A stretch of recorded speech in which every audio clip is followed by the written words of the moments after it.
Hey, everybody. Welcome back to another episode of the Post Military Podcast. If you're new here, welcome and thanks for stopping by. This podcast focuses on giving people stories and advice to better prepare for their next major life transition.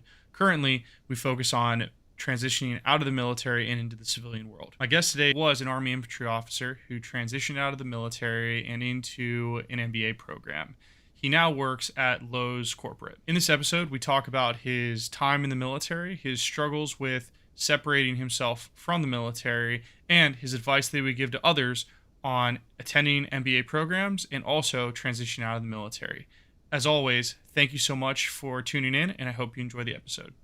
Solemnly swear Do solemnly swear that I will support and defend that I will support and defend the Constitution of the United States the Constitution of the United States. Hey, everybody. Welcome back to another episode of the Post Military Podcast.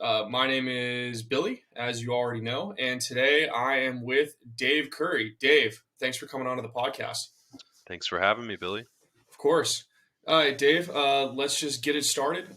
Tell all the listeners a little bit about yourself. Walk us through your military career. Sure. So my name's Dave Curry. I was an infantry officer in the Army. I served from 2015 to 2020, commissioned through West Point, and went through all the sort of infantry lieutenant training down at Fort Benning in Georgia. So went to airborne school, ranger school, infantry basic officer leaders course. So was at Fort Benning for about a year. And then went up to Fort Drum in upstate New York, served all of my lieutenant time with the 10th Mountain Division, served as a rifle platoon leader, a reconnaissance platoon leader, and then a company executive officer. Once my lieutenant time wrapped up, pinned captain, and then went back down to Fort Benning for the captain's career course. Had some sort of health-related issues that I'm sure we'll get into, but that sort of concluded my time in the military. I was medically retired out of the Army in let me get this right, in April of 2020 is when I went on terminal leave, and then was officially out in June of 2020. From there, transitioned and started kind of my transition process, which I'm sure we'll discuss at length. But went back to school. I went back to grad school and got an international MBA from the University of South Carolina. Went to their Moore School of Business there. So that took 2 years. While I was there, I interned with Lowe's Companies, the home improvement company that I'm sure most people will be familiar with, and that's where I work now. I'm a project manager that works within the supply chain organization, and have been there for just about a year now. So that's kind of me in a nutshell since college, and happy to dive into all the details. Excited to kind of discuss, that timeline in more detail. That's awesome. Yeah, so let's the first portion of that timeline I really want to zoom in on with you is your time in the military. You went to West Point, so I also went to an academy. You basically start your adult life getting super duper into the military, Sure. and then you get to go be a ground and pounder in the infantry. And how did you? I'm assuming you enjoyed your time in the infantry. I did. It was kind of what I had initially aspired to be, even from high school. I was an Army brat growing up, so my dad was also an infantry officer. I grew up kind of watching, the lifestyle that he led, and enjoyed it. Thought it was cool. Some of my earliest memories are from watching him walk off a DZ at Fort Bragg, jumping out of airplanes. So, you grow up and want to do that too, and got to do that for a little while. But yeah, that was kind of always, I think, kind of in the cards. It was something I wanted to do. And, for me, coming out of high school, going to West Point kind of seemed like the best way to accomplish that goal, if you will. Very cool. And what did you study while you were in West Point? I was a poli-sci major. I studied international relations, I guess more specifically, and focused kind of on special operations. Very cool. What I kind of that was what I focused on, at least academically. And at the time, that was from a career perspective, kind of what I wanted to do. I wanted to go the infantry kind of airborne ranger route, and then transition into the special forces at some point. Very We'll cool. get into more Yeah. detail. That obviously didn't happen, Yeah, of but course. That's cool. I mean, we've talked before, but I didn't know that was your specialty. When I was at school, I studied military history, but my specialty was unconventional warfare. So I wrote a bunch of sure, papers about spec ops stuff too. So sure, that's really sure. sweet.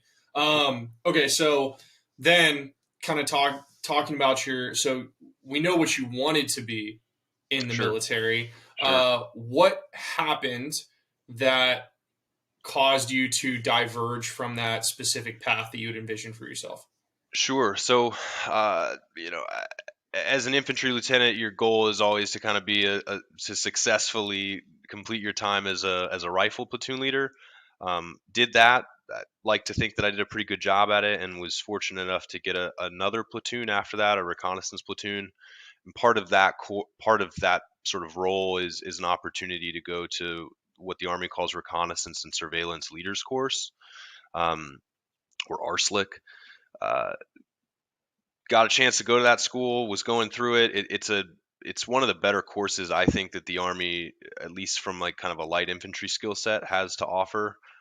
It was easily the best training that I got to do while I was in. Um, Part of that includes jumping. We jumped out of some Blackhawks, into smaller DZs. Full disclosure, like I have 9 jumps total.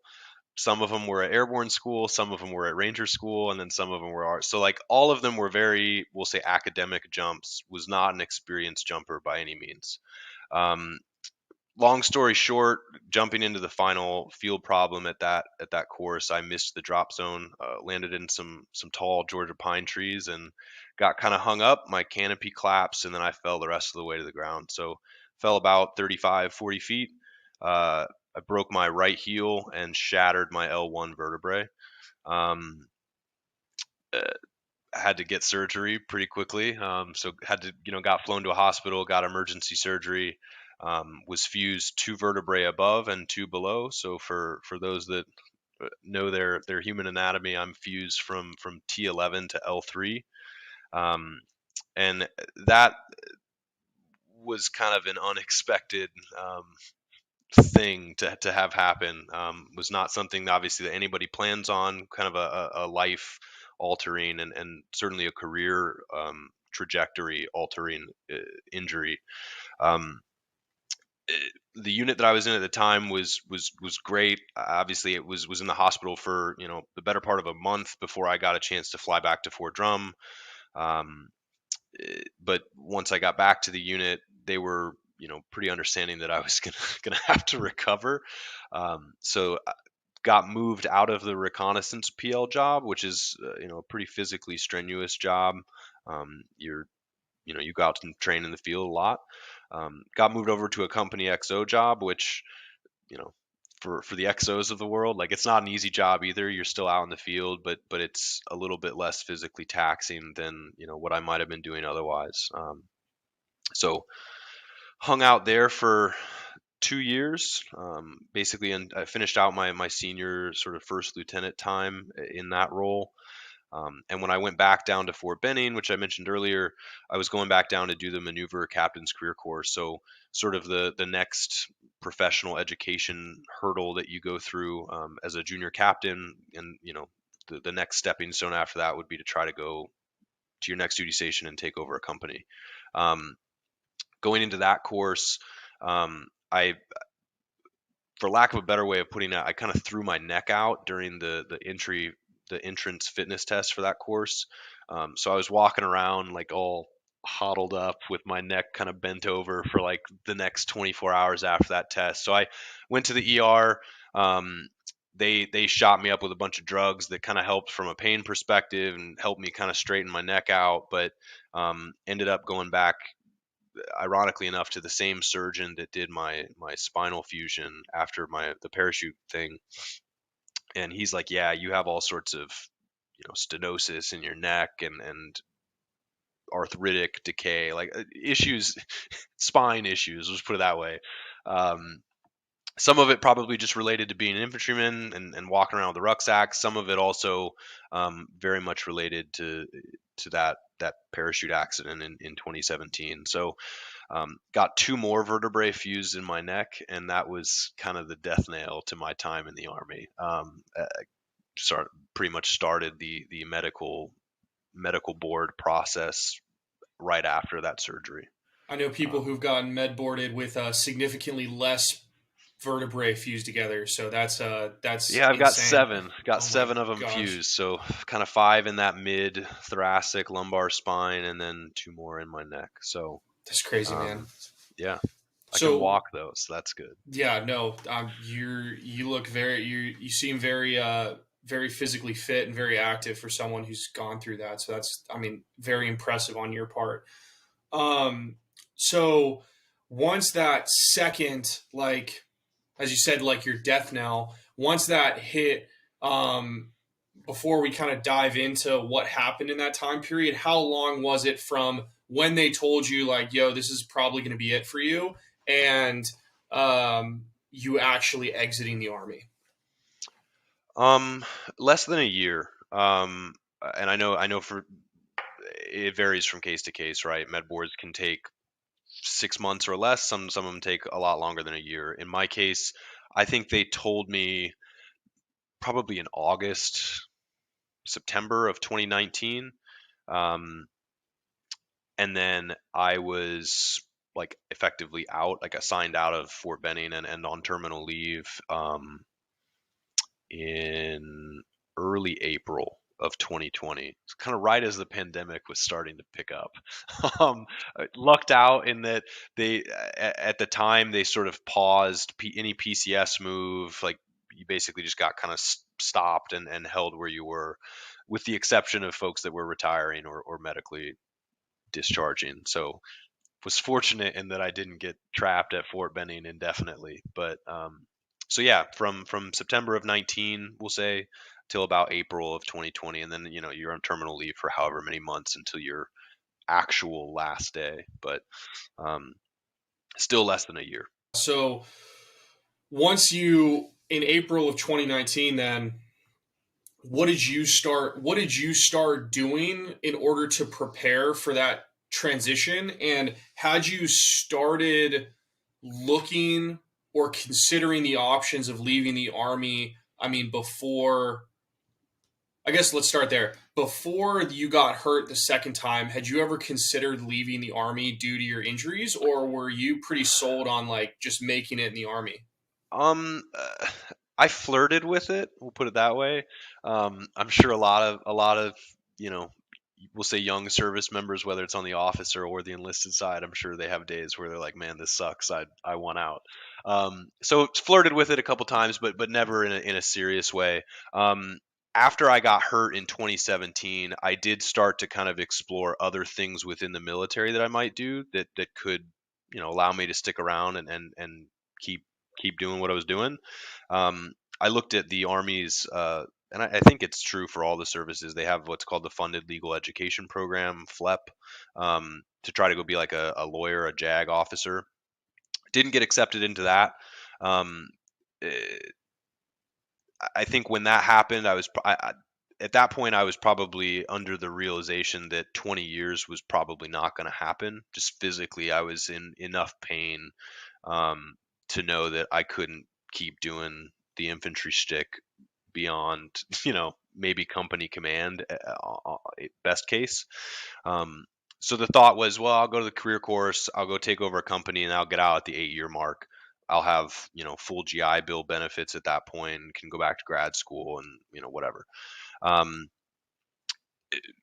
with the neck injury, that obviously expedited that.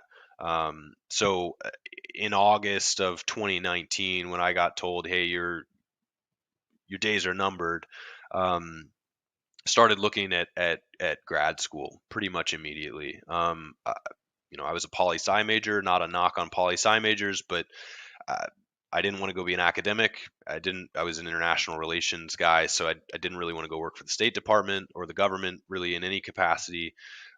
So from my perspective, what made the most sense was to go back to try to get an MBA, learn something about business and how to conduct business, um, and use that to sort of pivot into a corporate career. Um, so started studying for the GMAT. Um, from basically August, September timeframe until first round admissions for MBA programs, I had maybe a month and a half, 2 months. So didn't study for the GMAT in the way that I probably should have or would have liked to. Didn't do particularly well on it, but did well enough to get into the program that I wanted to go to, which was the University of South Carolina's international MBA program. Um, they're pretty well ranked nationally as far as their international focus, and it's also close to home for me and my wife. Both of our folks, my folks and my in-laws, they live in Columbia, South Carolina, where the school is. So was kind of a logical destination, I guess, for grad school from my view. Um, but it didn't take a whole lot of persuading or arm twisting. Once the Army said, "Hey, you're done, you're getting out," it was like, all right, well, let me figure out the next thing I want to do. And that's kind of, yeah. I don't. Hopefully that answers No, your no, no, your no. question. It makes a lot of sense. Like, I want to dive into a little bit more of the mechanics, but in terms of Sure. your consideration of leaving the Army, I mean, I get it. As someone who went to, like, if you're enlisted and you did, like, the first thing that you did in your life was join the military out of high school, or if you went to a military academy, not saying that enlistment and a military school are like equivalent at all, but you're very much so thrust into this culture at a very young age. And the um, at least for me, I had zero consideration of getting out of the military until medical stuff forced me to consider it. So I completely understand where, like, did I have days where I said, man, this sucks? Sure. But at no point was I like, I'm going to go try my hand at literally anything else. So I think that a lot of people can resonate with that for sure. Um, Sure. so when you, it sounds like you automatic like grad school was like the thing that you were gonna do. How did you know that that's what you were gonna do, and did you explore any other options when you knew that you were gonna get out? Um, I- it had always kind of been in the back of my mind. I knew that I wanted to go back to get an MBA, either when I was getting out post company command, if that was the route I had gone, or even if I was getting out way down the road at the 20-year mark. Um, at that point, maybe not, but I never made it that far, so who knows? From my view, it was I'm going to transition into a corporate career. If I look at sort of, we'll say, corporate leadership across a bunch of different industries, the common trait tends to be that they have an MBA.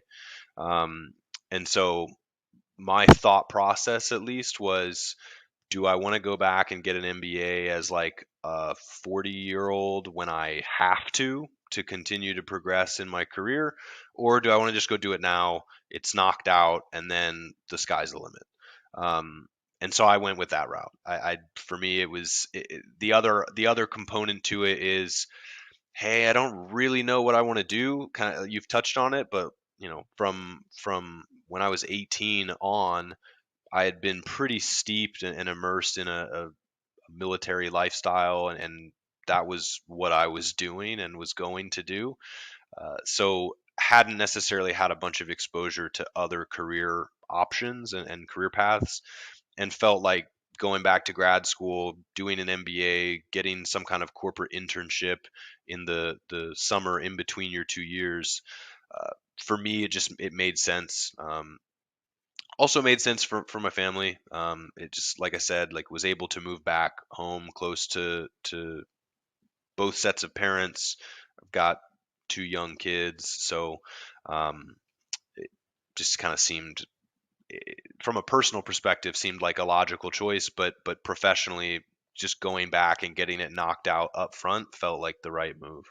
Yeah, that's awesome. I mean, I think that that's awesome. You knew exactly what you wanted to do when you're getting out, because I'm sure that that made your transitionary period significantly easier, because you weren't really like gunning for a job immediately, trying to figure out what you wanted to do. Um, so yeah, Sure, and from I'm hesitant to talk to speak on it because I didn't use the sort of headhunter firms that are out there, and people know who they are, but I didn't have a good enough grasp on what I wanted to do in the corporate sector to be able to talk to a headhunter intelligently and say, hey, this job out in rural Wyoming, I'm not super keen on. Not a knock on Wyoming, but I just like their job is to place you into a job. If it suits your needs, great, but if you're in the job, better. So that was my approach. The feedback that I'd gotten from folks that preceded me, that had gotten out of the military and gone one route or another, was that you ought to just go back to school and get your MBA. And so I took that advice. yeah, no, that makes a lot of sense, and I think it's a great route. I definitely think for people who are getting out of the military and have the ability to access that education through the GI Bill, or another program that people aren't as familiar with is VRE, which is just a VA methodology of paying for a degree, which is something that I think people should look at as well. It's a great way to kind of upskill yourself and give yourself more time to prepare for your eventual corporate role. Sure. Um, when were there any other things during your transition that you felt like you did really well, like just from a mechanics perspective, that set you up for success post like during your transition, that you would recommend other people do? Um, so my plan was to go to grad school, and that obviously worked out. I, I'll tell you something I did bad, I Oh, guess. that works too. I I didn't really have much of a backup plan. If I hadn't gotten into South Carolina, I didn't really apply to any other grad programs. I kind of knew that's where I wanted to go, and that was where I was going to go. I didn't have any aspirations of going to sort of a top, we'll say a top tier MBA program. Um, I also didn't really have any aspirations of going into like a professional services profession where that's maybe more critical. You want to go work in kind of high level management consulting, or investment banking, private equity. You kind of need to go to certain schools. In my case, that I think was less applicable and probably helped me. Um, but yeah, I didn't really have much of a backup plan. I'll be honest. So when I did get into school, I was very excited. Um, Stuff though that I did do well. Um, I obviously got medically retired, right? But I think this is probably applicable for anyone, regardless of the mechanism that you're getting out through.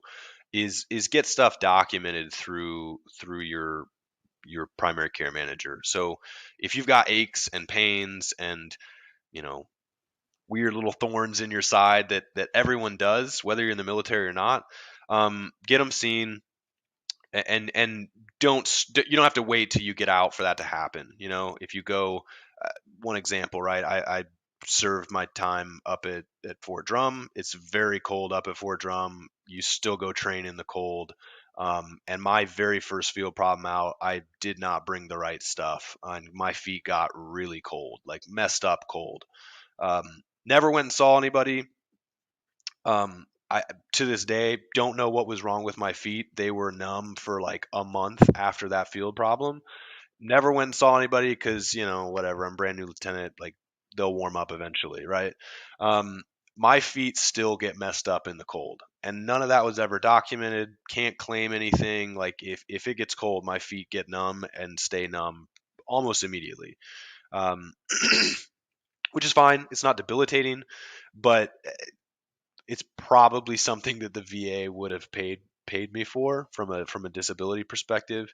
And at the end of the day, like if that kind of stuff happens, which it does, it's that's kind of what they're there to do, you know. So it's that would be, I guess, my one sort of piece of advice that I maybe didn't do as well as I could have from the outset, was just, hey, if you're hurt, and like there's a difference between being hurt and injured, but if you're kind of erring on that injury side and there's something wrong that's nagging, go get it checked out, get it documented, because when you do go see a VA claims person when you're on your way out the door, um, you bring all that stuff back up, and it all adds up. From a sort of monetary perspective, it can help in a big way. The yeah, the greatest piece of advice I got when I was doing my VA stuff, because I had some very like interesting, almost guilt associated with it, because I mean, I'm gonna be honest, I was a cyber guy, so the closest I ever got to combat was logging into a server that was in like one of our bases in the Middle East. And so like when I'm going to the VA, I'm like, I'm not like, there's people that are like getting shot and getting blown up, Sure. and people in Fort Drum freezing their literal toes off. Great piece of advice I got from a vet though was like, the VA process isn't like this zero sum game. Like if I pursue me getting disability is not going to, they're not going to go, oh well, just because you did this, like infantry guy without a leg is not going to get disability. And I think for a lot of people, I would encourage them that like, I understand where you're coming from, certainly from that guilt perspective, and I think that that's a great thing that we have coming out of the military. But you did your time, so go get your, like, don't be scared to go pursue that disability, because again, you're not going to take away from anyone else. You're only going to take away from yourself. So Sure. just keep that in mind. But Yeah, agree completely. yeah. What so besides getting really involved in the VA process, which I think is awesome, are there any other things that you feel like you did well in your transition that you would recommend others do? Um, I think it depends on what you want to do, right? Like, if you want to go back to grad school, whether it's to go to, you know, to study whatever, but we'll say business school in particular, since that's kind of the route I went. Um, if it's something you know you want to do, um, I would say start studying for the GMAT now. Having to revisit high school math when you're 7, 8 years removed from high school math was more painful than it should have been. At the time, like like I said, I didn't necessarily have any aspirations of getting out immediately. Um, for me, that requirement to take the GMAT and try to get into grad school was kind of thrust upon me. Um, but the GMAT, and I don't know the years off the top of my head. The GMAT is good for, I think, 4 or 5 years. I want to say the same is true for the GRE. So if you're able to study for the test on your own terms, do well on the test, better than I did, and it opens up doors, right? Like the higher your scores are on some of those tests, whether we like it or not, the more likely you are to get into certain target schools. And if that's something you want to do, then do it. So that, again, that's not something I necessarily did well, but I think I will say, I think having a plan, knowing that, hey, that's what I wanted to do, and having like a pretty set path on the hurdles I needed to hit in order to get into grad school and then get into business school specifically. um, I, I pretty quickly mapped that out and then hit the hurdles. Now, I didn't get over them well, but at least not in the case of the GMAT, but ended up on my feet, and was able to kind of drive on. Um, so, and having that plan is gonna it's gonna look different depending on the path you want to go. Like I've said, business school was the route I went, and that was, having a plan will help. Yeah. Do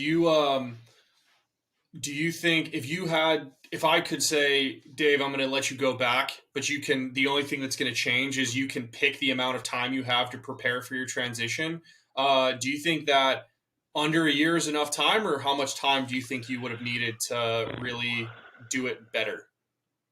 Um, uh, Probably a little bit more time, and the only reason I say more is the time that I did have, a lot of it was occupied with, going to medical appointments, going to VA appointments, and you also have to fit in the Army's case, it's called SFL TAP. I don't know if it's called that in other It's called services, but TAP. it's okay. So the transition assistance program, um, which it has its utilities, but in the case of the goals that I kind of wanted to accomplish, it wasn't super helpful.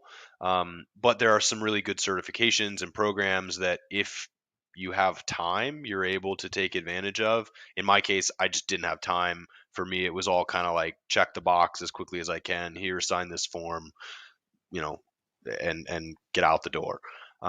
If you're able to take advantage of some of the programs that TAP offers, do it. Particularly if your chain of command is willing to to sign off on it.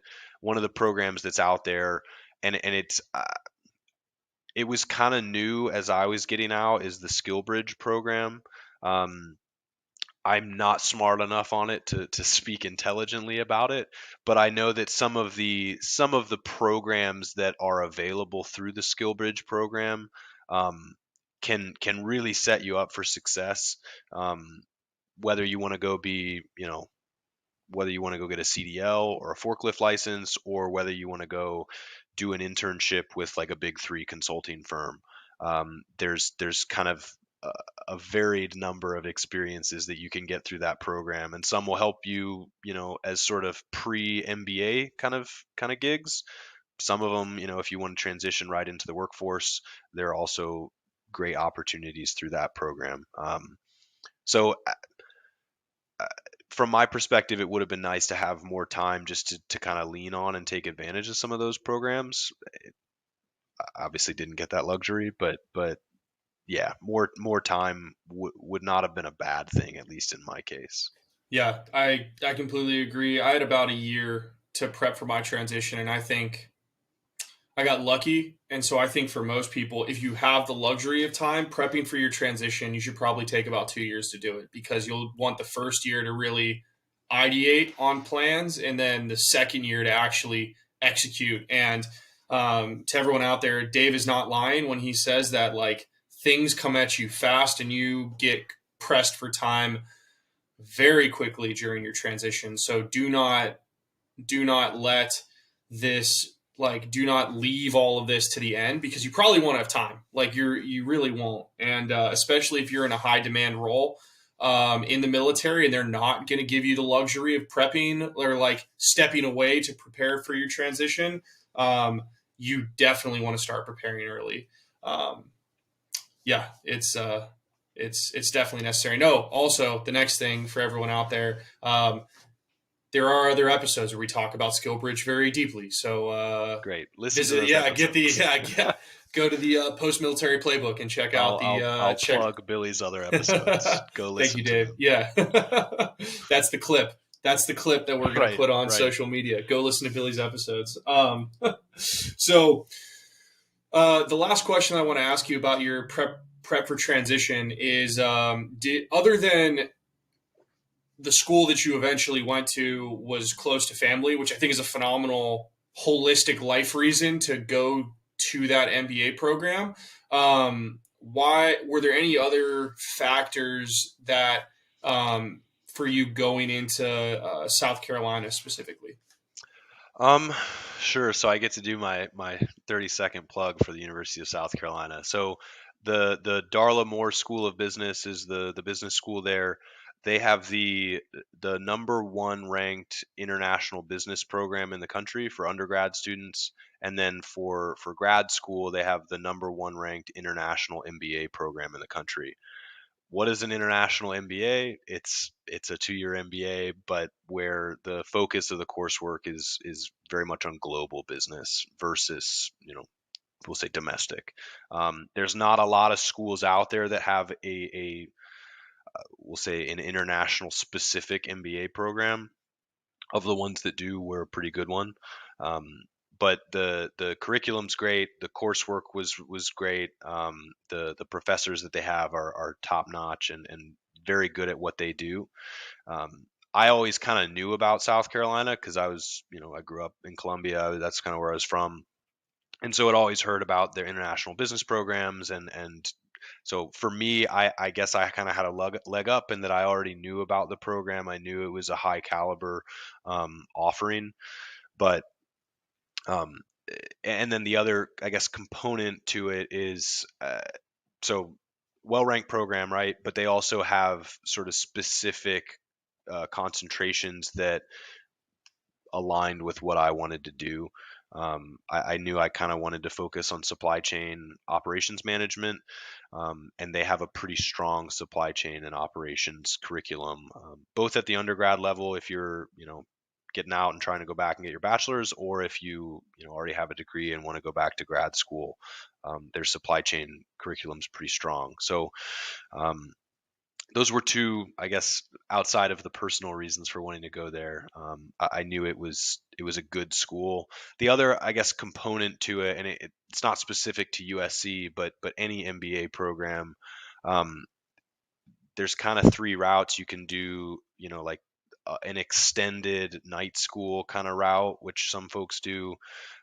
If you're working professionally already, most schools are going to offer some kind of 1 year program that's also probably a night school, um, where it's kind of a professional MBA. And then in my case, the degree that USC offers that is a 2 year program is that international MBA. And I knew I wanted to do the 2 year program in order to get a corporate internship. Um, for those that I guess that aren't familiar with business school, the whole aim of that, in between the summer in between your 2 years, you go do probably a 10-week corporate internship, is basically a really long job interview.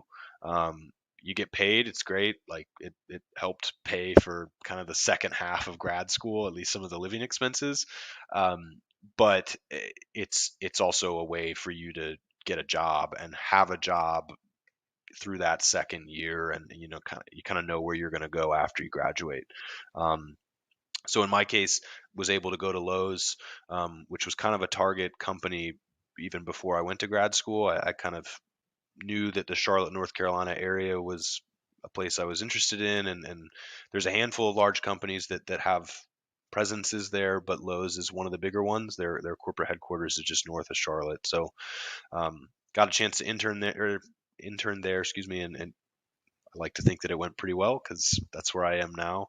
Um, but for me, that was a big factor. Regardless of the MBA program I went to, I wanted to go to one where it was a 2 year program that had that option to do a corporate internship. Yeah. Do you what do you think for someone who's listening who's like, man, business school sounds tight. Like I want to go work for Lowe's now. What would you recommend to that person now that you've done it and now that you're kind of looking at it with hindsight 2020? What would you recommend someone should do to evaluate business schools so that they can, like, what should they be looking at? What should they be paying attention to, so they can make an informed decision on where they want to go? I would say shoot to go to the highest ranked business school that you can go to. Um, and the reason I say that is a high caliber MBA is worth its weight in gold. The peers and the classmates from West Point that I have that have gotten out and have gone to, we'll say, the Stanfords, the Harvards, the Sloans of the world. Uh, there's sort of the top like 7 or so business schools, and they're the schools you probably think of. They're Harvard, Stanford, Chicago, Sloan, which is at MIT, a handful of others. That you're going to come out of that program making well into the six-figure range. You're also going to work hard. Once you're in that kind of role, like you have to work to make that money, right? But if your goal is, I guess, to transition into, we'll say, a really good paying corporate job, the higher ranked school that you go to, is probably a general rule of thumb, is probably going to yield better results. In my case, I wasn't necessarily looking to get into one of those target industries that pays that kind of salary. I get paid comfortably. I live in a great house and live where I want to live and have a good lifestyle. But in my case, I guess I decided to go where I went for factors that maybe went beyond just the education itself. But the rankings really don't lie, is what I would offer, I guess, as a succinct answer to that question. If you can get into a top 7, great, do it. They're expensive. The GI Bill will cover some of them. What I would offer is that student loans in that case are probably justified, because you're going to make enough money to pay those student loans off. But a top 25 school is also really good. There are programs outside of those sort of top 7 that are also worth their weight in gold. I don't actually know where South Carolina is ranked. The only one I kind of tracked was the international MBA program, because that's the specific degree I went after. But wherever it's ranked, it was ranked high enough for me to get in to the job that I wanted to do. But I guess, yeah, as a general rule, I would say go to the business school that is where you want to go to school. Like, if you want to go to school in Texas, don't go to school in Minnesota. It's a very different place. But try to, I guess, get as high up on that ranking list as you can, because employers understand what that ranking means, and in most cases, again, industry dependent, they're probably willing to pay a premium for some of those higher target schools. Yeah, that's, I guess, yeah, I'll leave it at that. Nice. Yeah, the only other thing I would add to that I think that you did really well, that I would encourage others to do, is there are certain MBAs that do specialize in certain areas of business. And so if you have a plan and like, for example, if you think, man, I really want to work in startup land, like I want to be in a tech startup and make the next Snapchat, Stanford's a really good place to go do that. They have a ridiculously deep design and startup community. And a lot of these Stanford professors are folks that have literally been successful startups. So I'm only saying that because I went to a Stanford program. So, like, Sure. got them. There's my No, but plug. But I yeah, definitely agree. Like, there are schools that are very industry specific. Another example is Wharton, the University of Pennsylvania, top tier MBA program. If you want to go work in high finance, go work at Goldman Sachs, and all of their peers, go to Wharton. You got to get into Wharton, which is a trick, but that's as a general rule, they're kind of a big finance school. So is Columbia. You want to go work in management consulting, Harvard's a good bet. But so are any of those other top tier firms. So, yeah, I guess that would be yeah, that's a good additional sort of nugget, is know the industry you want to go to, and then pick a school that places well into those types of jobs. On the supply chain side, I guess I can speak about that a little bit more intelligently, since that's what I do. South Carolina does have a good program. University of Tennessee has a good program. Michigan State has a good program, and there's a handful of others. But if you're looking to get into sort of the supply chain world, those are, I guess, 3 good places to start, and your search can go on from there. But that's awesome, man. Thank you so much for all this information. And yeah, yeah, I think the MBA route's really cool. Especially, I don't think a lot of people understand, and like what you got, which is these business schools lead to internships, and those internships lead to jobs. And I think that in and of itself is very valuable, in a piece of the business school paradigm that not a lot of people coming out of the military probably understand. So I think it's really good to highlight that. So talking about kind of going out of the mechanics of your transition and now getting into your post transition, sure. what, I guess, like, the first question, What was it like getting that? Like for you emotionally, what was it like getting out of the military? Like obviously the army broke up with you. Right, So right. what was that initial time period like for you? Um, I'd be lying if I said it wasn't challenging. I guess I had kind of the blessing, both a blessing and a curse that my, we'll say, transition out was prolonged. It very much started when I broke my back. Like that was that was the beginning of the end, if you will. And that was obviously very traumatic in a number of ways, like as a pre-traumatic injury physically, um, mentally, very very difficult to process. You know how and in what way that was going to alter my career path, and whether or not I was even going to have a career or for how long. All of those were very much unanswered questions. Um, Through all that, my wife was amazing, just a rock of a woman in every way, um, and was super supportive. Um, Served as kind of a sounding board for ideas and concerns, and was a shoulder to cry on. Like it's just so I guess beyond that sort of initial trauma, um, it was then kind of slowly coming to the realization that, hey, like I'm recovered at this point. Here I am, a year plus, but like I can't wear body armor and a helmet and a rucksack for more than, a couple hours without being in real pain. Um, and like as an infantry officer, like you kind of have to do that, like at all echelons of your career, whether you're a lieutenant or a brigade commander, like you got to wear plates and a helmet and go out and train with the guys. Um, for me, it was kind of slowly coming to that realization, like if I'm going to stay in this and do it long term, I gotta get out of this and do something physically less strenuous, because I just, lack of a better way of putting it, like I can't hang. Um, so that was where I started to explore some of the other alternative routes in the Army, whether it was, going through with like a branch transfer, looking at certain programs like the funded legal education program, where, hey, maybe they'll pay for my JD and I can go be a JAG officer.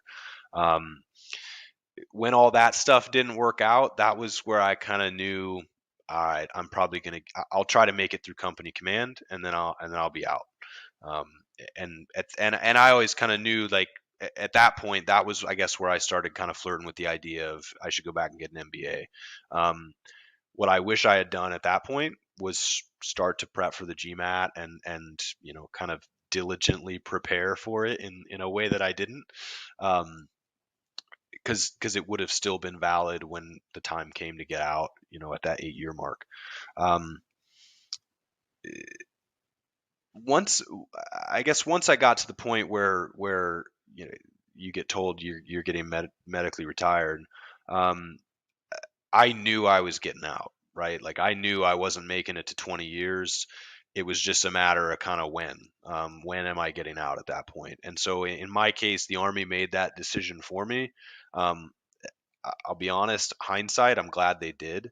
Because I don't know if I would have gotten out when I did if I hadn't been told that's what was happening. And uh, in my case, I think the grass is greener. Like I'm in a job that I love. I have, I would say, a better work life balance now than I did in the military. Um, Anyone who's listening to this is very familiar with some of the hours that you work when you're active duty, and I don't work those hours anymore. Um, so like that's a win, I guess, for me and the family. But um, eh, yeah, I mean, I guess in my case, like I was told, yeah, you're getting out, and so for me, it was pretty easy to rationalize it at that point. There are obviously like some bittersweet components of it. Um, I'd be lying if I didn't say there was like just a little bit of a lump in my throat when I drove off Fort Benning for the last time, because I was just like, yeah, this is it. Like I'm done. Um, and it's a career path and a lifestyle that I'd put a lot into. At that point, my my entire adult life, had been in the military. So, um, that was a tough pill to swallow. I think what made it easier though was knowing that I was moving on to the next thing, right? I think I would have been much more uncomfortable driving off Fort Benning for that last time without a plan and without knowing what I was going to go do. In my case, I knew, hey, I got like 2 months and then I'm going to start grad school. Um, Going back to Schoolbridge, it would have been great to throw like a 2 month kind of learning experience into that break instead of just sitting around. Um, but it was also kind of a nice break to hang out with the family, I guess. But um, so yeah, I guess emotionally for me, it was a very long, drawn out process that was had a lot of sting at the beginning. Um, Before I even knew I was getting out, just because of all of the stuff that we've sort of talked through. By the time it came time to actually get out, it was You just built up to it. yeah, there was sort of a level of acceptance there that might not have been there if it had just happened, really really abruptly. What do you think? What do you think you did? What do you think you did well to start separating yourself from that like version of you that was this infantry officer that like you had envisioned this career path all the way like before you had gotten into West Point, and when the door kind of slammed very abruptly shut on that, um, what do you think you did well to handle the emotions of separating yourself from that part of your identity that you kind of built up in your mind? Um, uh, so in my case, right, I got injured when I was in like a sort of a student status at Fort Benning, so I didn't really have a job. I was there to go to a school. I wasn't in the school, so I kind of checked in, went to formation. People made sure I was still alive, and then I kind of went on my way, went to whatever appointments I needed to go to. Um, I ended up getting transferred over to like an actual unit at Fort Benning. I got transferred over to a basic training brigade, um, and so had like for a captain, I'll say I had pretty clerical work that I was given. It was like, hey, we need you to do this, this, and this, and I was like, all right, cool. It took an hour, I was done, and then kind of sat around until I had to go to my next appointment. Um, uh, I guess that was really boring and very frustrating, as one might imagine. But it also the blessing in that was that I got to kind of, for better or worse, dissociate from the army prior to getting out. Um, Obviously, not everybody has that luxury. If you're in an actual, like, if you're in a line unit, you're not going to probably have that luxury. You're probably going to be working up until the very end. In my case, I was able to, sort of focus on going to the appointments I needed to go to, all of which focused on getting out of the army. And so that kind of became, I guess, my daily focus and my objective, at least at work. It was, hey, I'm not going here to do really any like meaningful work that we'll say benefits the army. It's more to make sure that I'm checking all the right boxes so that I can get out the door in the way that best suits and best serves me. That makes sense. Um, You really started thinking about Dave the individual, not Dave the guy who's yeah, in like yeah, and I mean Dave the it's part of the army. when you're given the luxury of time, you can think about that, right? Like I said, not everyone that's getting out of the military is going to have that luxury. In my case, I was very fortunate to kind of be in that position. But by the time the day came, it, it, it was an idea, me being out of the military, an idea that I was pretty comfortable with. Um, so. Do you so when you finally got out, drove off the base for the last time, and then you started going to school. What was it like? Did you find it easy to kind of drop into that student role, or did you have any kind of issues moving on from like you as a captain in the army to you're an MBA student who just students now? Um, I guess yes and no, right? Like the army is a very structured, you live a very structured lifestyle, and that's true of anyone in the military. So for me, I'd grown very accustomed to waking up, doing PT in the morning, you know, having an early start to the day. once that, and you're just required to do that in the military, right? Like it's a component of what we do. Once the forcing function for that was kind of gone, where it was I have to go to morning PT, I have to wake up at 5 o'clock in the morning. I still worked out, but I was much more, I guess, leisurely about it than I would recommend. That aspect of it was bad, right? Like it was there were significant lifestyle changes that I would guess I was able to make that really weren't that great. Like going and working out once a day for an hour or two is something I would recommend. It's a good thing, especially if you like to, eat and drink and, be social. Like it's hard to do that and not work out and have things work out physically in a good way. So I'll leave it at that. But that I guess was a negative aspect, right? I got out, was able to kind of do what I want, and at least in that area, it wasn't great. Was able to kind of get back on track. I run a lot now. Um, go work out pretty regularly, and actually have gotten back to waking up early because I've got 2 kids, and that's kind of the time where I can go work out. But the I guess so that's sort of the negative side. The other, I guess, component from a mental perspective, it's tricky to um, I had some I enjoyed all of my peers at school, right? But all of us came from very, very diverse backgrounds. It's one of the benefits of going to a business school, I would say in person, is that you get to interact with and socialize with folks that are all very intelligent, but from just wildly different backgrounds. Like I was an infantry officer in the military. There were some other military folks that were also from very different backgrounds. I went to school with a lieutenant colonel who was a finance lieutenant colonel and worked at the Pentagon and was there getting his MBA like in a year. Great guy. If he ever listens to this, he knows who he is. But then went to school, with some folks that were from the Peace Corps, and the Peace Corps is great, but it attracts a very different person from that you typically see in the infantry. Um, Folks that had consulting backgrounds, folks that were bankers, some folks that had their own business. Um, so like that aspect of things was awesome, but the flip side was that the personality traits are very different. In some cases, maybe not that compatible, because you're asked to work in a team setting almost all the time in business school.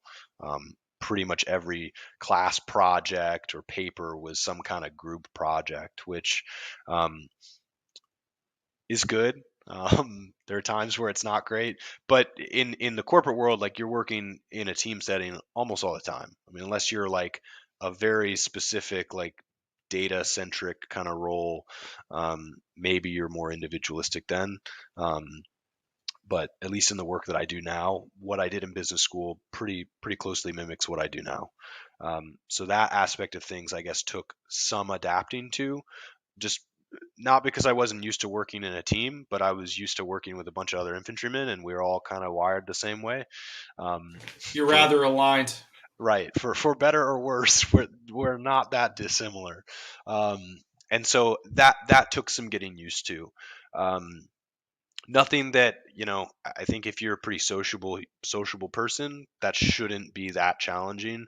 In my case, it wasn't challenging so much as it was just different, and me having to kind of understand that it's different and just deal with it. I'm trying to think about other stuff. Schedule wise, I already kind of touched on it. Like you're a student, so in my case, I was a student with 2 kids and a wife, which was very different from most of my classmates. So when a lot of my peers were maybe going out to happy hour, I was not. I was I was at home with the wife and kids, Being which is great. responsible. Right, right. Being a responsible adult. just a different experience. So also, like, I guess my social experience in grad school was probably different from what you would typically experience. Um, but I think it helped me because it forced me to be very, very organized with my time. Um, I ultimately kind of got into the routine after my several month break from working out and just, being diligent in that area of my life. Got back kind of into the routine of waking up early, going and working out, then go to class downtown. I live probably about 20 minutes from where I went to school. Do my day's worth of classes, come home, hang out with the kids, eat dinner, do whatever kind of personal stuff I needed to get done for the day. Once the kids were in bed, I went into the office and I worked, and would work until 11:30, 12, some nights later, and that was just kind of my existence for the 2 years that I was there. Got into a really good routine. Probably not a lifestyle that I'd want to sustain, staying up till midnight reading weird finance texts and stuff about marketing is not it's not it. But you know worked for me. But that I guess is going to vary depending on the person you are. If you're not married, you don't have kids, your schedule in grad school is probably going to look very different from what mine looked like. I know some of my peers, that's certainly the case. But yeah, I'm kind of rambling, I guess. I think it's great. I know it's awesome, man. Something that I'm really interested in, and I think that this is something that anyone who's gotten out of the military can really, what you're talking about your like peers. Something that no one in the military, I don't think we don't, people might think about it, but I don't think you really understand until you're out and about in like the big wide world, is we're like less than 1% of the American population, which then makes us some infinitesimally small portion of the global population. And it's like, Sure. it seems like your world revolves around the military while you're in it. And then you get out and there's people who are like, so like, what is that? And I think that for you, experiencing that in grad school is crazy. So what, like, how did you like, did you ever talk about your military experience? How did you translate that into a way that was like, if you did, how did you translate that in a way that was understandable to people who are like, I don't even know what you do? Like, Right. yeah. So I'll take, I guess, the first part first, where in talking with folks, to your point, 99% of the time they know you're a veteran. That's kind of it. It's very surface level, and it pretty much ends there. Um, I would offer that that dynamic is very similar in the corporate world too. Um, no one that I talk to, unless they're also a veteran, really knows. If I say, "Hey, I was an infantry officer in the Army," like, that's way more detail than they're looking for. They're like, "Oh, you were in the Army, cool." Like, that's on the Sick. land. Yeah. Or, "Oh, you were in the Navy, that's on a Oh, boat." you're on a Like, boat. right, Yeah. yeah, like that's the level of understanding that I guess most civilians probably have, and I don't blame them. Like, that's just the reality. So that was very, and wasn't something I wasn't kind of prepared for, I guess. You get out and you're, like I said, like, there's folks from the Peace Corps who you know were in all, ironically, we had a handful of folks in my cohort who were in the Peace Corps, and all of them were great. They all worked in very different parts of the world, had very different experiences, but from my own, very different experiences as well. Like, we didn't have like career compatibility, I guess. Um, don't want to pick on the Peace Corps, but they had like no grasp of what I did. Right. It's like, just using them as an example. Like, if I talked to them, I had to kind of explain things in I guess terminology that they would understand. In the same way that if they were talking to me about building a well, like, I have no frame of reference for what goes into building a well. So that aspect of things was kind of new, but also a good thing. I think in my case, I wasn't in some echo chamber, right? Like I was interacting with other people from different backgrounds, and got pretty good at explaining kind of at a general level what I did in the Army, and also, in a similar way, understanding what other people did and what their backgrounds were. Um, the the other component of what you kind of asked about is kind of describing what I did. And I guess I would use kind of like my resume as a really good example, right? My If I were writing my resume in sort of military jargon, it would look very, very different. And I would know exactly, and you probably would too. Just about anyone who's listening to this podcast would understand. You know, I might even be able to just throw the acronyms up there, and people would still know what I'm talking about. Um, if I tell someone at my job right now that I was a platoon leader, they will look at me like a deer in the headlights. Um, Again, unless they're a veteran, then they might understand. But um, so like that gets sort of rebranded as operations manager, right? Or if I was like an assistant brigade S3 for a while, very briefly, kind of at Fort Benning towards the end. No one knows that an S3 is like an operations officer. And even then, in a military context, like an operations officer doesn't have a great civilian equivalent. So in that case, I'm like a senior operations manager or something. And it's kind of it's a misleading job title, right? But it's something that I guess carries a little bit more weight with a civilian who's maybe more familiar with analyst, manager, director kind of hierarchy, as far as job titles are concerned. So some of it is just as simple as that. It's kind of rebranding the jobs that you had into something that makes sense in the civilian space. Another thing I think is just trying to kind of in whether it's on your resume or whether you're just talking to other folks, trying to adjust the language so that someone can relate to what you're talking about, right? Like if I went up to someone who's in the military and said, "Yeah, I was an XO and I kind of managed the company like property and the supply functions and the weapons." In my case, I was a rifle platoon leader or a rifle XO, so we had a lot of weapons in the company. No one's gonna understand what that means. So like trying to explain what you did, kind of in a, hey, this was like. Um, One of the better examples I got told, this was in prepping for interviews, was use star statements where you're kind of you give the person a scenario, the task that you had to accomplish, what you achieved or how you achieved it, and then the result that was achieved. And you can do that with anything, right? Like you can do that if your background is corporate, you can do it if your background's military. But I think the key with military folks is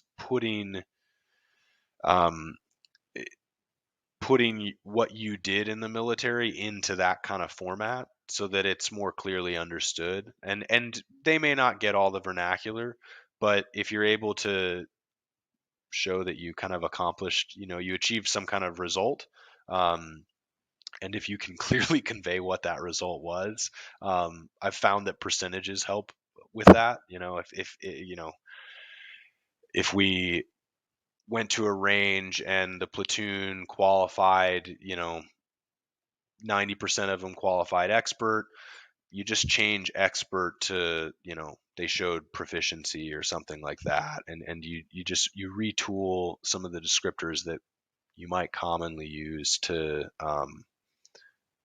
align with speech that people actually know and are familiar with. I think for me, I guess that's the biggest thing is taking the military jargon and translating it into terms that people will actually use. And you really need to have the empathy and take the time to understand, to really look at what you're saying. And this is going to be hard for people who the military has been their entire life. It's like, look at what you're saying from the perspective of someone who's never been in the military. And if the words you're using don't make sense, you need to change them to use words that make sense. And I think Yeah. that a lot of Yeah. people have a hard time doing that because they've never taken the time to understand what are people, how do people, like, how much do people actually know about what we do, just from a general military sense. And then if you're from like a really obscure career field in the military, man, no one knows what you do. Like, Sure. Yeah. No. Absolutely. Um, yeah. I echo that completely. Like, I think you used a great word, like empathy, and having, I guess, the ability to understand that it's okay for them to not know, because they shouldn't have to. Like, they shouldn't have to know what a rifle platoon leader does, and how it's different from a scout platoon leader. Um, it, it's your job to put it into terms that they can understand, and that's true, I think, in interacting with peers and coworkers. It's also especially true when you're when you're interviewing for jobs, because if the recruiter can't listen to you and understand what you're talking about, that's a problem, obviously. So what kind of I want to talk a little bit about going to that interview, like that statement you just made with the interviews. And also just when you're interacting people either currently in your corporate job, in your internship, or when you were interacting with your classmates at your MBA, like, how did you adjust? Something that I found that I've struggled with is, um, I got out of college and I ended up my first job. I was leading way more people than I had any right doing. Like, they were like, "Hey, welcome, 22-year-old. right, Here's like 60 people and their well-being, like, right, good luck." And then you get out of the military and you're like, I've led X number of people, or I've, like, you've done real things, but they don't always translate to the civilian side.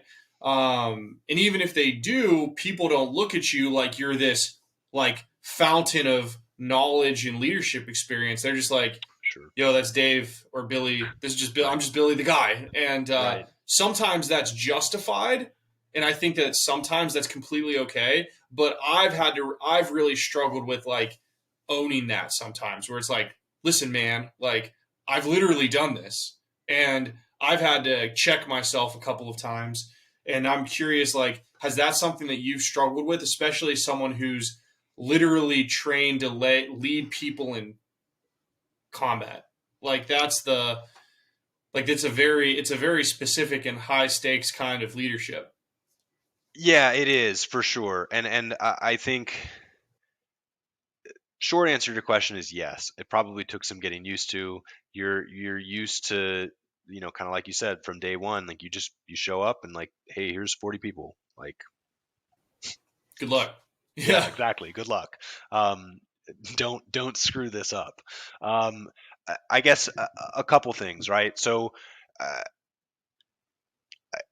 from what I've seen in the corporate world, the and with my vast experience, um, the uh, the general consideration, I think, is more how many direct reports do you have versus how many people are in your organization. Um, so, as a brand new lieutenant, like, yeah, you've got 40 people in your platoon, but you really have like 3 or 4 direct reports. Um, that's I think a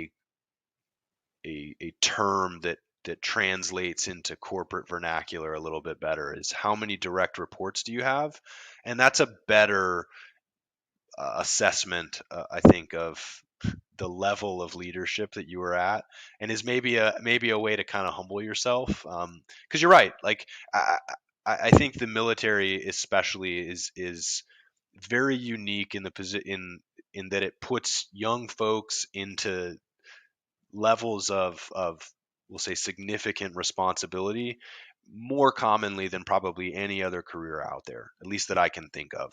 Um, the woman that I work for, my boss right now, she's got like 4 or 5 direct reports, and she's been working for 10 to 15 years professionally. Um, I think that's a much more common story on the corporate side. So if you show up and you're talking to a recruiter and you're like, yeah, I had 40 people that I was in charge of. It's like, yeah, you did, but like let's translate it into something that's, maybe a little bit not that it's not believable, but it's not. If you're 20 and you're not, the CEO of the company you founded, you're probably not actually in charge of 40 people. At least not in the way that you would be in a corporate setting. The military is very unique in that regard. Um, so I guess it took some getting used to, but for me, I guess looking at it in those terms, like, hey, how many direct reports do I have in the military? The answer is not that many. At any of the levels I was at, it wasn't a ton. And so in that way, I guess when I, am working for someone now, I kind of, I guess, use that to help mentally contextualize it a little bit. Another thing I guess I would add is that, again, don't have extensive corporate experience yet, right? But what I have gleaned pretty quickly is that people don't really care how many direct reports you have. They care mostly about what value you bring to their project or their team. Um, are you helping or hurting the bottom line, to put it in very black and white terms? And if any of what you're doing is negative, it's bad. And I think that's a way to maybe remove the, oh well, I'm not doing as well now because I don't have as many people that I'm managing or whatever. If you're helping the company, you're probably doing a good job at the level that you're at. And I think that's, maybe a way to help remain humble. Because like I said, the military is just very unique in that you're not put in charge of that many people that early in your career, really anywhere else. And I think it's important to kind of recognize that and help manage your own expectations in that way. Yeah, no, I think that's great advice. And yeah, I think the only thing that I would add to that for people out there listening is like we have really cool, unique experiences and in the military, and I think and it's awesome.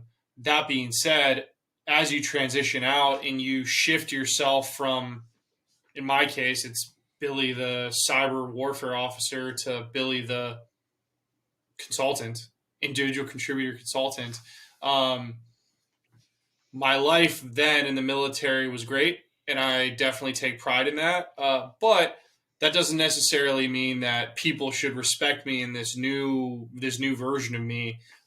Because I mean, while it was cool, like you said, I think really well is people care about how like your demonstratable hard skills, um, and your demonstratable leadership ability only after you've shown that it's worth your time. Like talk is cheap, but Yeah. deliverables are king. And so just understand that like people aren't you're not going to show up to a place and say like I was a I was a colonel and I did da da da or whatever, and people can be like, "Oh my god, that's amazing!" Like here, like you're walking on water already. So Right. just and I think that especially if you are in a position of leadership in the military, it's really hard to recalibrate, especially if you end up in an individual contributor role because you were used to having that earned authority, and then when you get out, you might not anymore,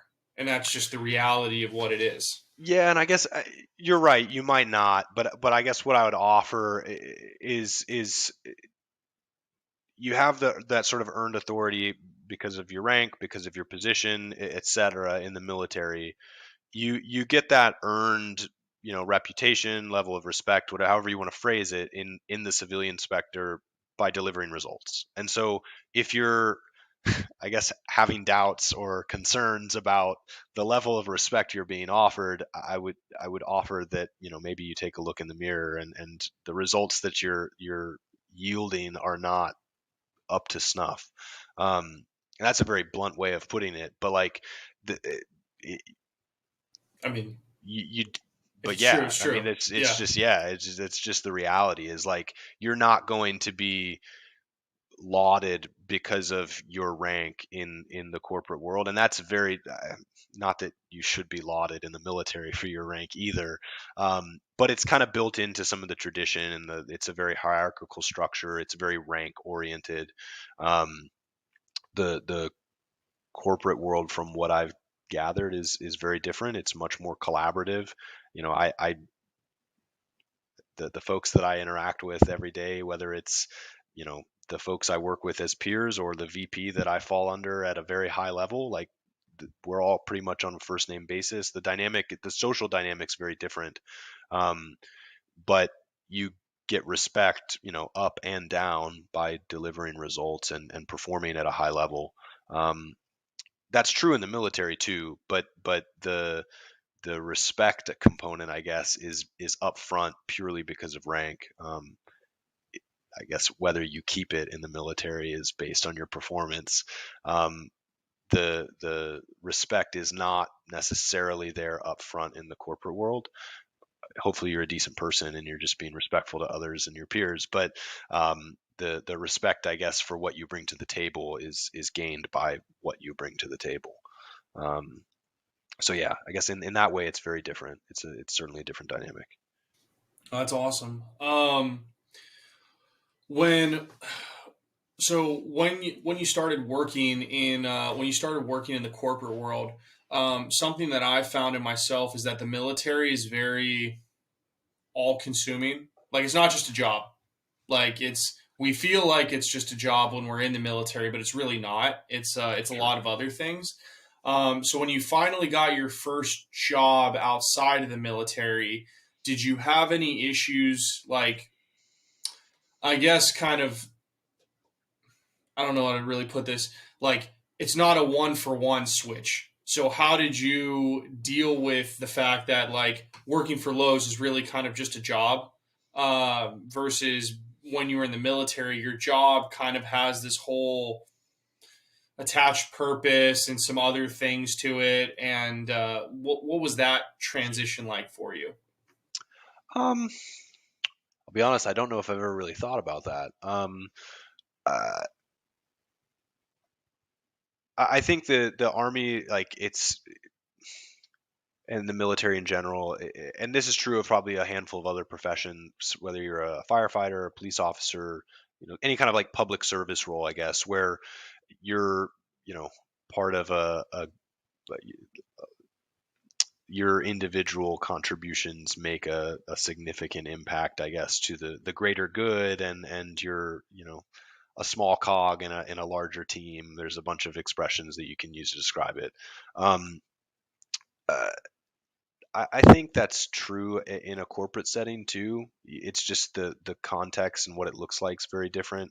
Like my work at Lowe's is not, keeping someone safe at night. Like it's just not. Like I'm willing to acknowledge that, right? Um, but the aspects of being part of a broader team, um, contributing to the success or failure of a team, that dynamic I think still exists in most civilian settings if you, I guess, choose to look at it that way. And for me, that was a big draw to being in the army, was being on a team and leading teams. Um, so there's certainly some dissimilarities, but I think there's probably more similarities there than maybe you'd think. Um, I don't know. I guess I'm struggling with it because I mean, yes, if it's not it's something life. you've encountered, it's not something you've Well, so it encountered. is, the army is lifestyle consuming, we'll say, right? Because like, and I've touched on it already. Like, you wake up early in the morning to go to PT, you come home, you eat breakfast, you go back to work.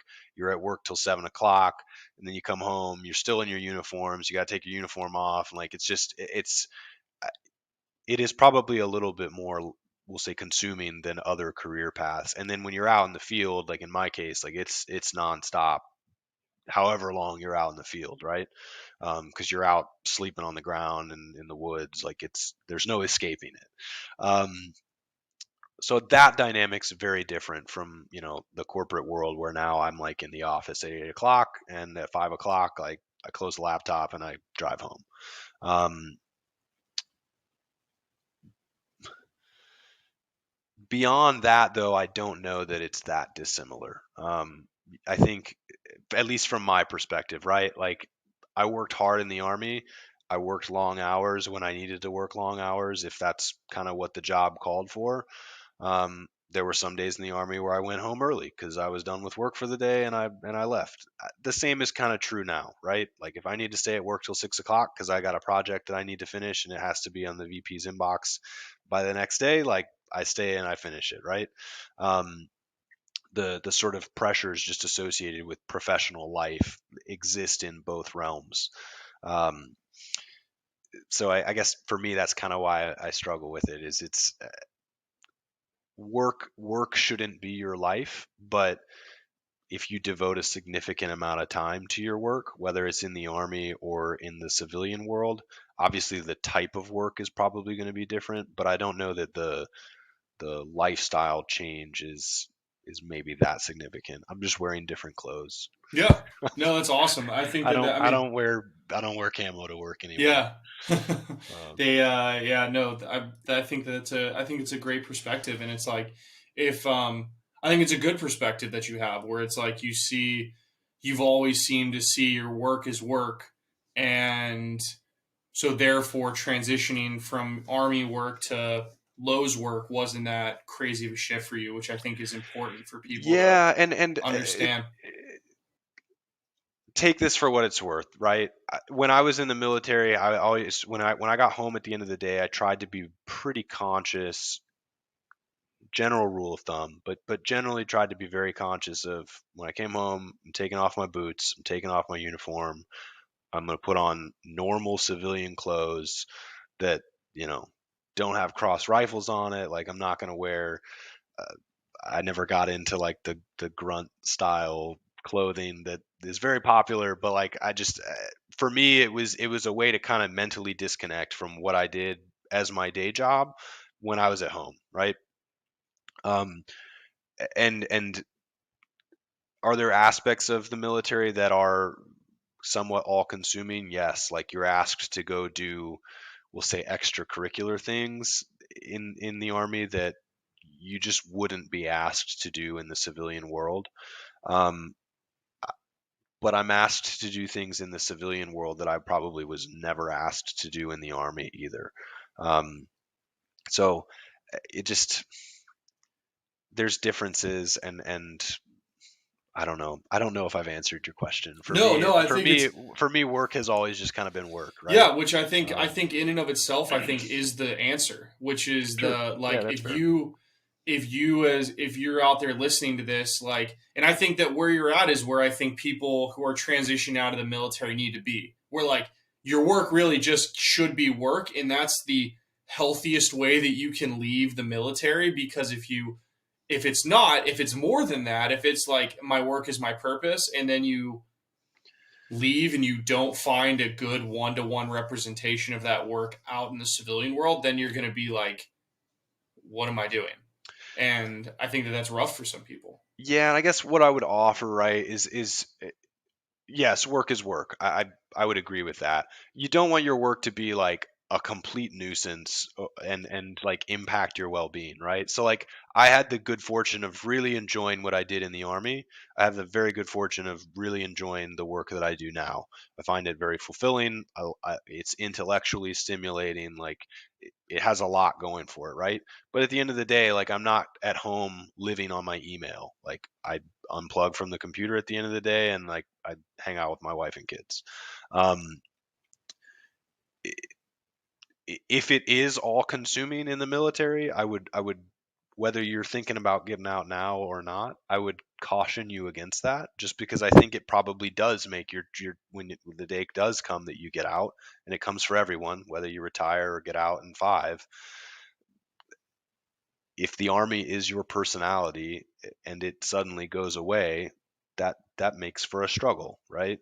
I think it's important to just have like a well balanced life, and that's true in any profession. I think in the military, it's easy for it to become all consuming because we wear a uniform to work that's very distinctive. We have certain job requirements that are very specific to what we do. Like in no other profession am I going to be asked to go hang out in the woods for 10 days unless I work for the Forest Service, right? So like yes, I guess there's some aspects to being in the military that could lend themselves to it becoming all consuming, but I would caution the listener against that, right? Like, No, I think that is phenomenal advice, and I mean I really think that that's a primary mission of this podcast is to get people to start grappling with these kinds of questions before the transition, or if it's something that you're struggling with after your transition, at least you can kind of hear other people's takes and opinions on it, which I think is which you're doing right now, which is fantastic. sure. Um, Kind of a question that I'll have for you then. What are things that you have done post? I know you talk about exercise a lot, which I think is I love working out. It's something that I do every single day. What what have you done post transition outside of your job to either build community or find fulfillment in your life? I know you have a wife and you have two kids, so I don't know how much time you have outside of your They job, they but occupy a lot of it. yeah, I'll be honest. yeah, So sure, family man, like I like hanging out with my wife and kids. That does occupy a lot of my we'll say free time outside of work. I do like to run. It's sort of one of the few I can't go do heavy deadlifts at the gym yeah, anymore of for course. fear of shattering my spine again. Yeah, you don't have a lot Um, of vertebrae left to give to right, the right. cause. Well, I Yeah, want to keep the ones that I have, right? yeah, I can go lift, and I still do. I don't lift the kind of weight I used to, just yeah. purely Which is a kind of out smart of decision. caution. You're making Um, you're making a right, very mature it's a decision there. calculated decision. Yeah, yeah, But I do go run. I go run a good bit. Um, uh, I don't run fast. I never ran fast even in the army. I just for me now it's time to clear my head and it's good for you, right? And you feel good after it, even if you don't like running, which I kind of fall into that boat. Um, I like golf. I can still swing a golf club, not well, but you go to the range every few weeks and smack some balls, and you feel better afterwards. Um, so that between those three things, golf, family, running, not in that order, um, it that occupies a good bit of my time. We go to church, so faith is important to me and to my family.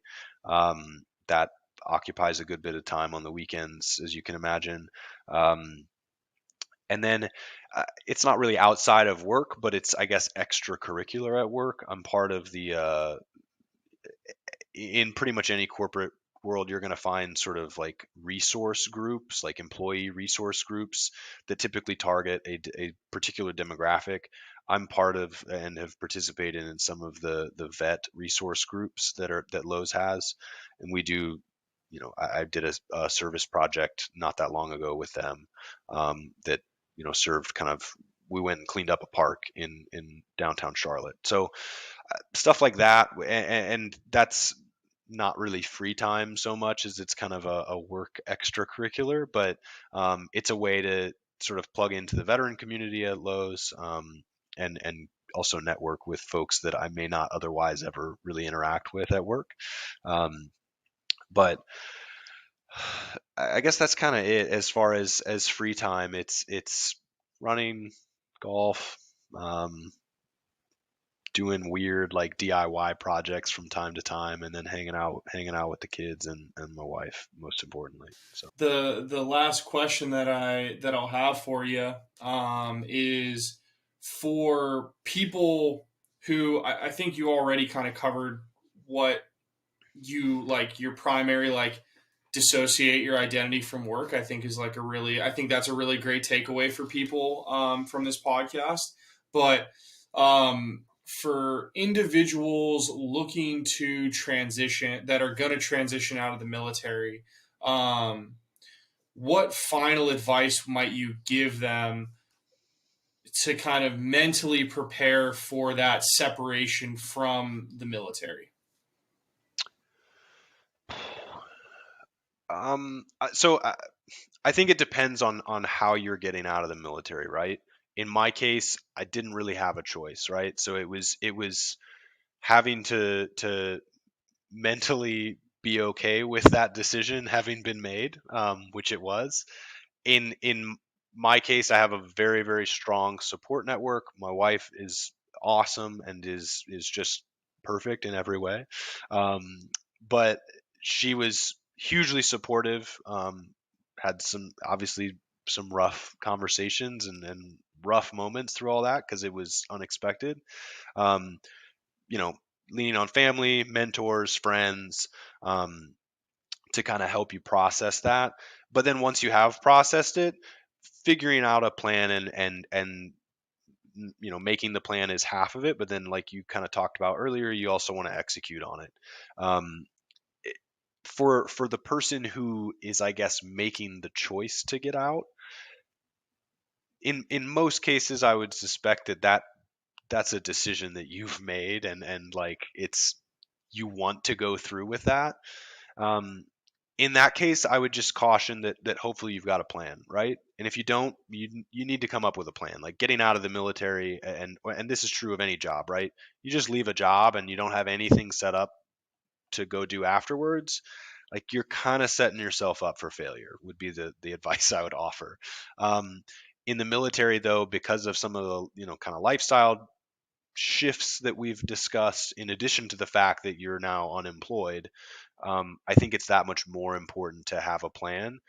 But what I would also offer is just that you need to really know that you want to get out of the military, right? I absolutely loved my time in the Army.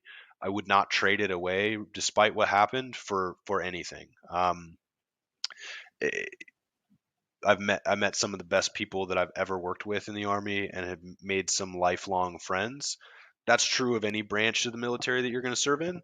And the work that I did, I found very fulfilling, and you know, came home and could rest my head on a pillow at night and feel good about what I was doing with my life. Um, so I guess if you are getting out and know that's the route you want to go, make that decision, soberly and with a good bit of thought behind it.